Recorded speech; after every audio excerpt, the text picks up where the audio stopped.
বন্ধুরা টেস্ট বিশ্বকাপের ফাইনালে ওঠার আশা শেষ ভারতের। আইসিসি বিশ্ব টেস্ট চ্যাম্পিয়নশিপের ফাইনালে ওঠা কঠিন হয়ে গেল রোহিতদের। অ্যাডিলেডে লজ্জার হার ভারতের। কি বলছে অঙ্ক? বন্ধুরা আপনারা যদি দেখতে চান তাহলে ভিডিওটি লাস্ট অবধি দেখতে হবে, চ্যানেলটিকে সাবস্ক্রাইব করতে হবে, একটা লাইক দিতে হবে এবং নোটিফিকেশন বেল আইকন দাবাতে হবে। বন্ধুরা অ্যাডিলেডে অস্ট্রেলিয়ার বিরুদ্ধে 10 উইকেটের লজ্জার হারের পর বিশ্ব টেস্ট চ্যাম্পিয়নশিপের টেবিলে বড় ধাক্কা খেয়েছে ভারতীয় দল। শীর্ষস্থানে খুইয়ে সোজা 3 নম্বরে চলে এসেছে রোহিত বিরাটরা। বন্ধুরা পার্থে জেতায় ভারতের পার্সেন্টেজ অফ পয়েন্ট বা সাফল্যের হার ছিল 61.11%। তা অ্যাডিলেডে হারের ফলে কমে হলো 57.29%। অস্ট্রেলিয়ার পার্সেন্টেজ পয়েন্ট 57.59% থেকে বাড়িয়ে করে নিল 60.71%। বন্ধুরা বর্তমানে 14 ম্যাচে 9টি জয়, 4টি হার, 1টি ড্র। 60.71% জয় নিয়ে শীর্ষস্থানে রয়েছে অস্ট্রেলিয়া।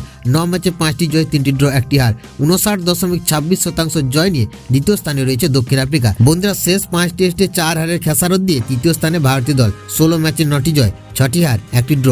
57.29 জয় শতাংশ ভারতের। ফলে ফাইনালে ওঠার দৌড়ে অনেকটা কঠিন হলো ভারতের। বন্ধুরা এখান থেকে বিশ্ব টেস্ট চ্যাম্পিয়নশিপের ফাইনালের জায়গা পাকা করতে হলে কি অঙ্ক রয়েছে তা নিয়ে কৌতূহল রয়েছে ফ্যানদের মধ্যে। ফাইনাল খেলার স্বপ্ন সফল করতে হলে ভারতকে আর কোনো ম্যাচ হারা চলবে না। বন্ধুরা ভারতের হাতে বাকি রয়েছে মাত্র 3টি ম্যাচ। এই 3টি ম্যাচে 2টি জিততে হবে ভারতীয় দলকে।